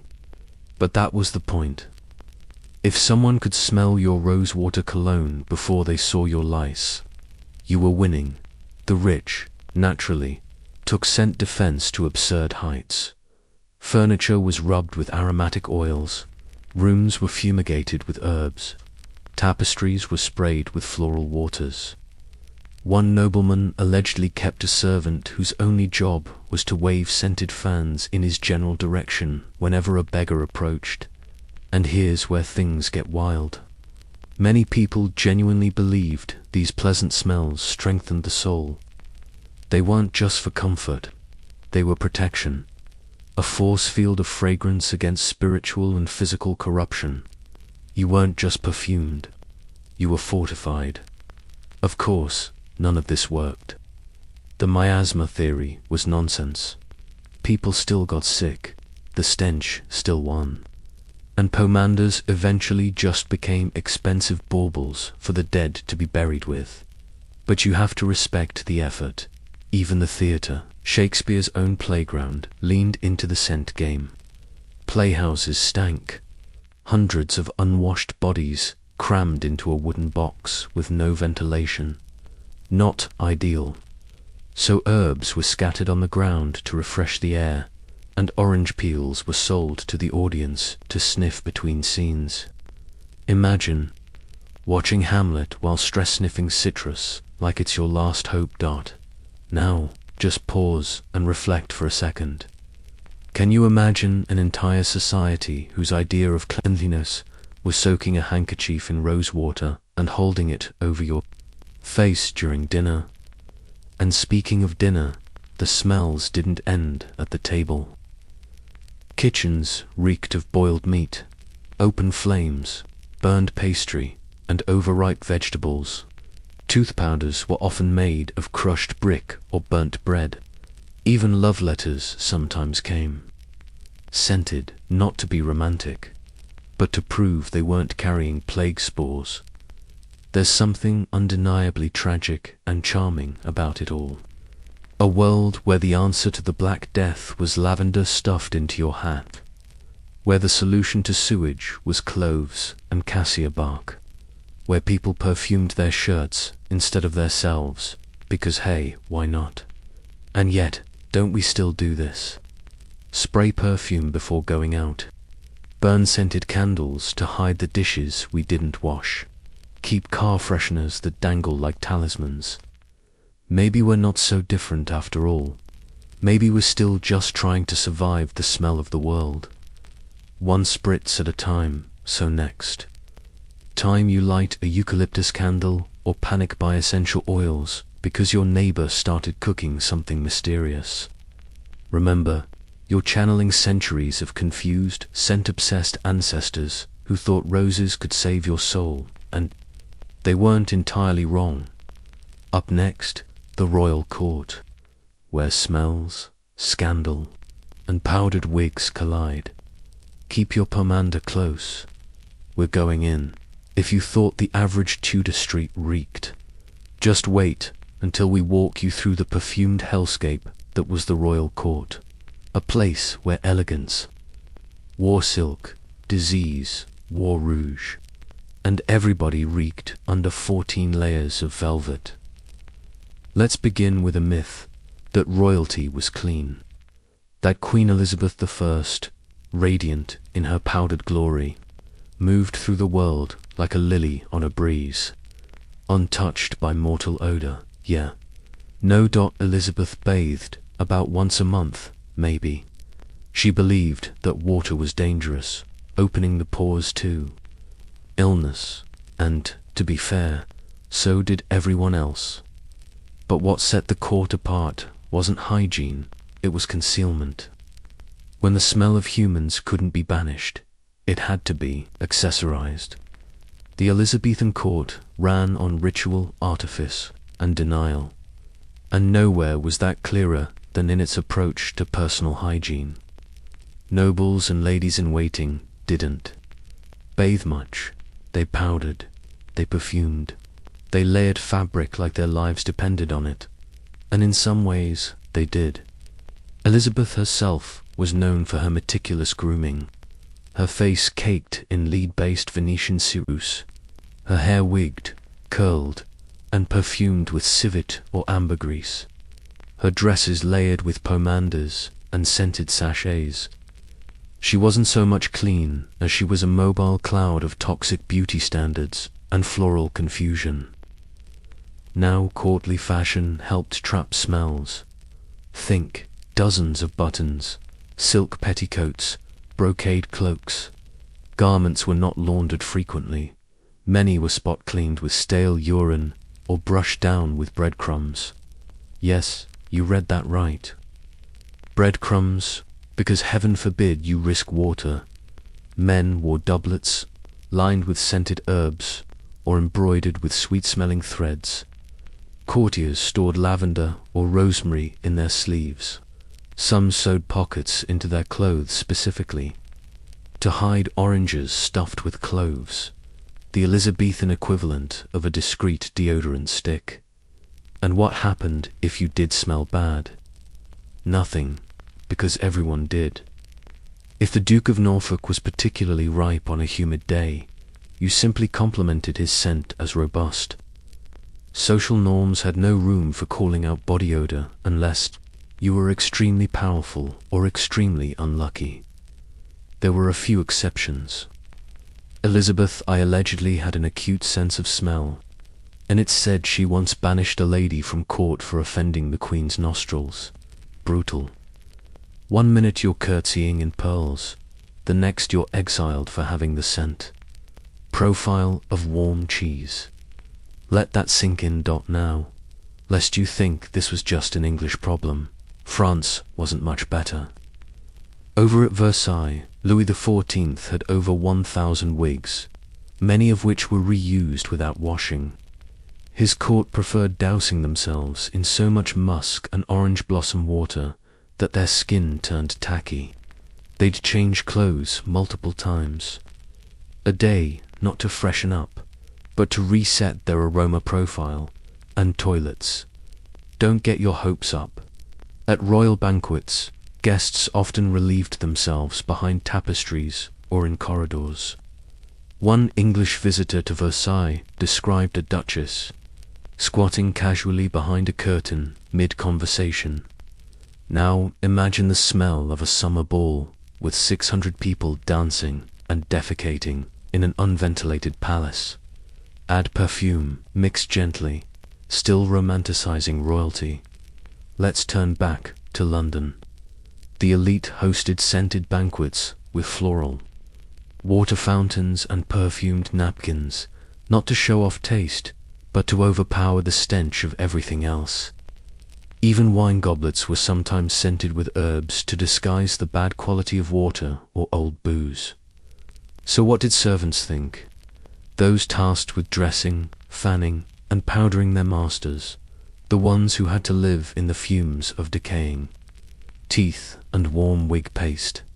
They didn't comment, because employment meant silence, but diaries and letters hint at nausea, frequent fainting, and headaches.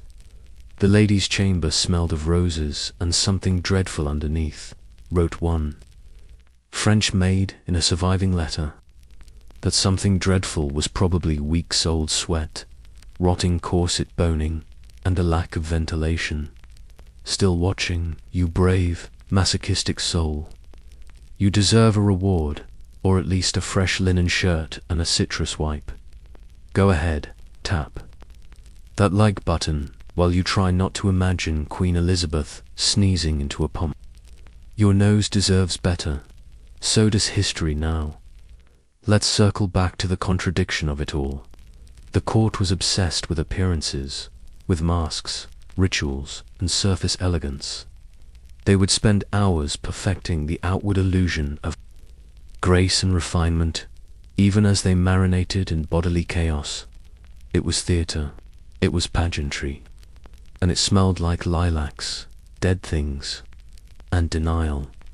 But maybe that's the lesson here, that under all the velvet and civet oil, humans are still animals, trying desperately to smell less like ourselves.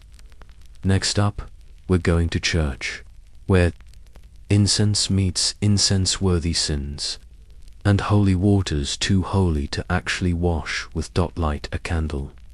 You'll need it. The church, that ancient institution of piety, redemption, and questionable odors. When it came to hygiene, one might assume that God's house was also a house of cleanliness. After all, if cleanliness is next to godliness, surely churches were the sanitariums of early modern England. Spoiler, they were not, in fact. Shakespearean churches were olfactory minefields, places where incense mingled with the funk of unwashed bodies, rotting floorboards, and that one guy in the back pew who hadn't changed his hose since Lent. Church was sacred. Yes, but it was also a communal, musky pressure cooker of sweat, mildew, and scenes both spiritual and sensory. Let's begin with the space itself. Tudor era. Churches were large stone buildings with minimal ventilation and wooden flooring, often unvarnished and full of cracks. These crevices were like historical, hard drives, storing everything from dust and dead insects to spittle and bits of food that had dropped during Holy Communion. In wealthier parishes, there might be rushes on the floor to absorb smells. But after a few months of use and zero changing, those rushes basically became biohazards. The parishioners didn't exactly improve the scent. Profile picture: a congregation of 200 people, none of whom bathe regularly, packed shoulder to shoulder in a small chapel. Some are fasting, others are hungover. Everyone's wearing wool. Everyone's sweating. The priest is shouting Latin in front of a smoky censer, and outside, it's 80 degrees with no breeze. That is not the Holy Spirit you're smelling. Still, Churches were a central hub of public life. You went there to confess, to wed, to mourn, to gossip, but also, believe it or not, to sit very, very still and try not to throw up, because, unfortunately, hygiene was not just absent, it was sometimes outright frowned upon. Some preachers warned against vanity, discouraging frequent washing or grooming. Too much attention to the body was seen as a sign of pride, or worse, lust. Cleanliness was spiritual, sure, but washing your face too often might get you side-eyed by the local vicar, and yet, ironically, the church loved symbolic washing, baptism, holy water, ritual foot washing on Maundy Thursday. None of these, mind you, involved actual sanitation, but they did involve public displays of splashing water on people in ways that felt purifying, if not particularly effective against body odor. One of the most confusing paradoxes. Monks and nuns. You might expect monastic orders to be cleaner, what with all the structure and discipline. But while some orders did include weekly baths, the Cluniacs for example, others viewed bathing as suspiciously indulgent. Some monks were encouraged to bathe only when ill, and then only under supervision, because nothing says divine healing like a bucket of cold water and a judging abbot. Let that image settle in. In fact, there were entire theological debates about whether the soul could be cleansed independently of the body. Some even believed that dirt on the body was a sign of spiritual purity, a rejection of worldly pleasures. Saints were praised for refusing to wash. Martyrs were celebrated for their earthy odor. Imagine being eulogized for your stink. But even the stinkiest among them couldn't escape one thing. The incense, frankincense, and myrrh were more than just expensive imports. They were ancient olfactory whiteout, designed to cover up centuries of unwashed faith. Churches burned copious amounts of incense, not just for sacred ritual, but also because the place smelled like a combination of human stew and mildew-soaked hymnals. Clergy sometimes used pomanders, or clove-studded oranges, during long processions, held close to the nose like some kind of spiritual gas mask, and wealthy patrons would donate incense or scented oils to the church, not out of generosity, but because they had to sit through the service too. But perhaps the most fascinating part, despite all the grime, churches were where people came to feel clean spiritually. Even if your doublet had mold and your breath could kill a small rodent, you left feeling renewed. That disconnect between physical filth and spiritual absolution is so very Shakespearean. A world where everything is metaphor, even the smell. Still with me? Take a deep breath, if you dare, and if you're enjoying this odd little journey into Elizabethan olfactory horror, give that like button a tap or a gentle swipe, like you're brushing a flea off your velvet sleeves. Let's take a detour now, away from God and toward the stage, because if you think churches smelled bad, wait until we step into a crowded open-air theatre with no toilets, no drainage, and a front row full of drunken apprentices. Curtains. Up. Imagine the curtain rises, the trumpets blare, a hush falls over the crowd, and then a wave of smell hits you like a rotten turnip hurled from the gods themselves. Welcome to the Elizabethan theatre, a glorious, raucous, unsanitary spectacle. If you think modern movie theatres with sticky floors are bad, try watching Hamlet while ankle-deep in ale puddles, surrounded by people who've never heard of deodorant and are throwing nutshells at the actors. And yes, that's actual horse urine leaking into the ground beneath your feet. Let's set the scene. Theatre in Shakespeare's day wasn't just an art form, it was a bodily experience. You didn't go to the Globe Theatre to quietly contemplate poetic I-ams with a fair tread latte in hand. You went to yell, stomp, laugh, gamble, flirt, and most of all sweat. And no one sweat quite like the GROUNDLINGS. These were the folks who paid a penny to stand in the open-air pit, right in front of the stage. Rain or shine, no roof, no chairs, just you, your body odor, and 500 of your loudest, drunkest friends. They crammed in shoulder to shoulder, clutching tankards, eating pickled herring, and occasionally relieving themselves in corners. Sanitary conditions. Let's just say they were theatrically absent. And then there were the smells. Oh, the smells. Roasted chestnuts, raw onions, tobacco smoke, and the lingering ghost of yesterday's vomit. A rich sensory stew, cut only occasionally by the whiff of a perfumed noble in the box seats. But even those aristocrats, with their pomanders and lace kerchiefs, weren't immune, because while the poor stood in their filth, the wealthy sat in wooden boxes above it, where the smells rose. Physics. A cruel mistress. You might think the actors had it better. After all, they were elevated literally and metaphorically. But think again, many Elizabethan actors wore heavy wool costumes, often second-hand nobleware, donated or stolen and rarely washed. Imagine performing a sword fight in July in 3 layers of velvet once owned by a guy who died of dysentery. That's right, the original method acting was not about emotion.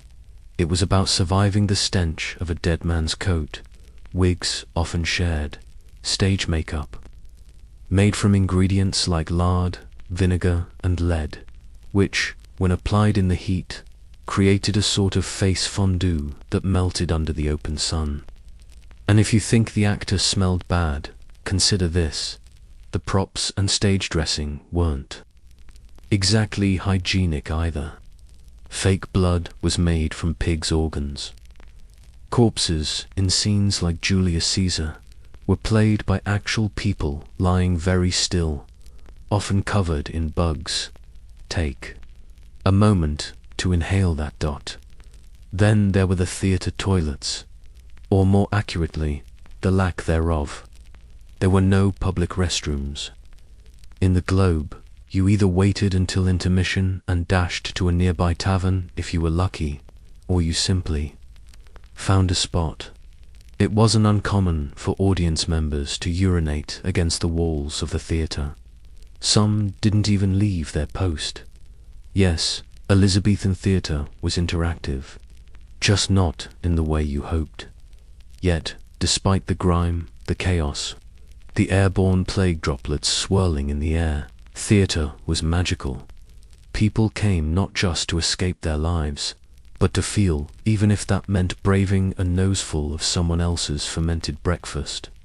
It was loud, raw, and intensely human. You laughed with strangers, you cried at deaths, and you tried desperately not to faint when someone passed out next to you from heatstroke and old eel pies. Al Shakespeare. He leaned into it. His plays referenced smells constantly, from the reek, oh the shambles, to foul deformity. He knew what his audience was living in. He wrote for their noses as much as their brains. Smell was character, class, comedy. In his world, scent was social status. Here's an example. In Much Ado About Nothing, Benedict says, "The world must be peopled." It's a joke, sure, but it hits different when delivered by a sweaty actor under a midday sun, surrounded by the smell of humanity peopling a little too hard. Even death had a smell. Hamlet's graveyard scene, played for laughs, but also olfactory realism, the reference to Yorick's skull. That wasn't just philosophy, it was an unspoken understanding that corpses smelled. So why did people come back? Why endure?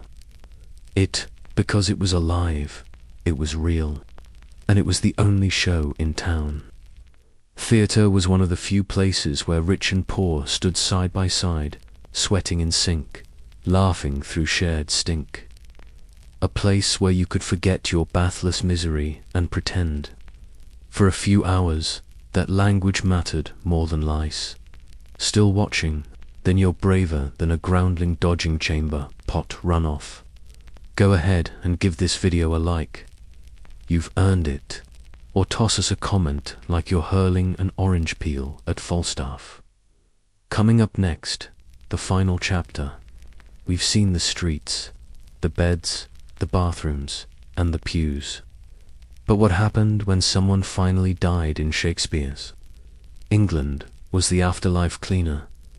Spoiler, not really, but it did involve perfumed corpses, reeking mourning garb, and some truly unfortunate funerary customs. Breathe deep.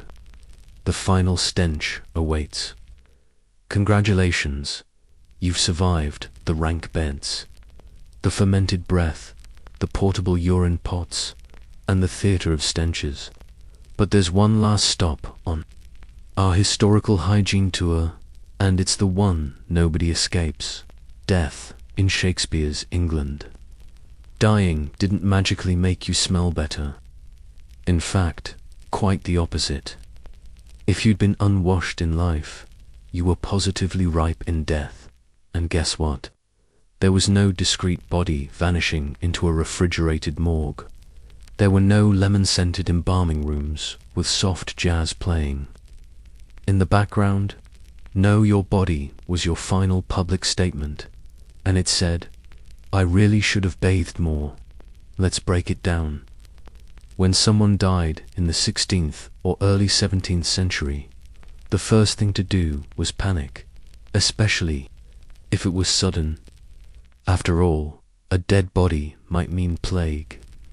People didn't understand germs, but they knew enough to be afraid of rot, and to be deeply uncomfortable around a corpse that wasn't, well, staying put. So you were rushed into your burial prep faster. Then you could say, alas, poor Yorick, washing the body. Not always done, especially not thoroughly. Sometimes the hands and face were wiped.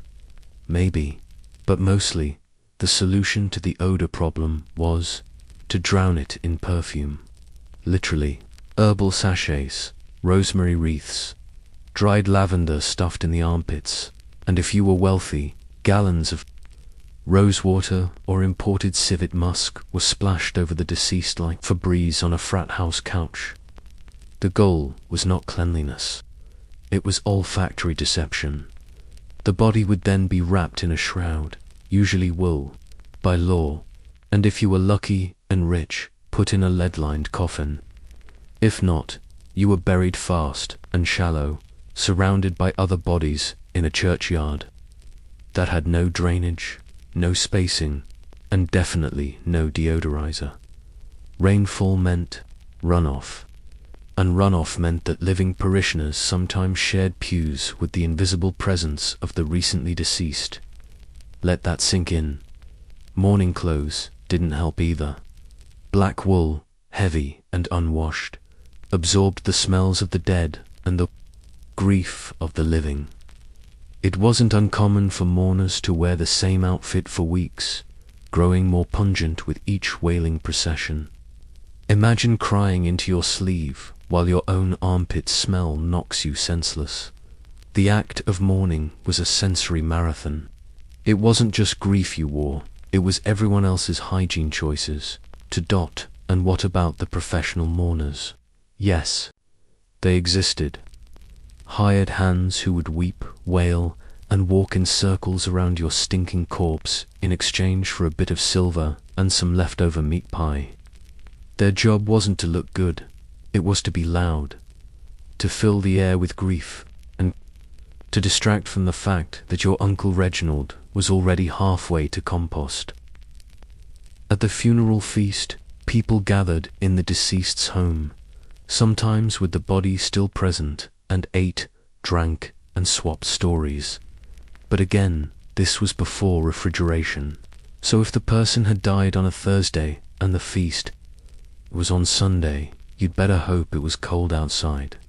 Otherwise, the roast pig on the table might not be the only thing roasting, and if you were poor, well, there was no feast, no perfumed death mask, sometimes no coffin at all, just a dirt pit and a hurried prayer. Bodies were layered into mass graves, occasionally disturbed by dogs or grave robbers, and occasionally reburied when space ran out. But don't worry, your spirit would linger, probably because your smell did, so why all the drama? Why? So many rituals and smells and flowers and fanfare, because death was terrifying, not just spiritually, but viscerally.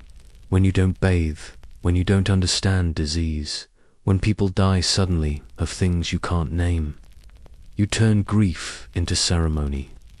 You mask the smell of fear with rosemary and chant prayers to drown out the sound of flies in a strange way. Death was the most intimate hygiene moment of all, because that's when the community had to face what they'd all been avoiding, that bodies were fragile, that they decayed fast, and that soap was really underrated. Even Shakespeare himself wasn't immune. When he died in 1616, he was buried under the floor of Holy Trinity Church in Stratford-upon-Avon. He even wrote his own epitaph, "Good friend, for Jesus' sake, forbear to dig the dust enclosed here. Blessed be the man that spares these stones, and cursed be he that moves my bones."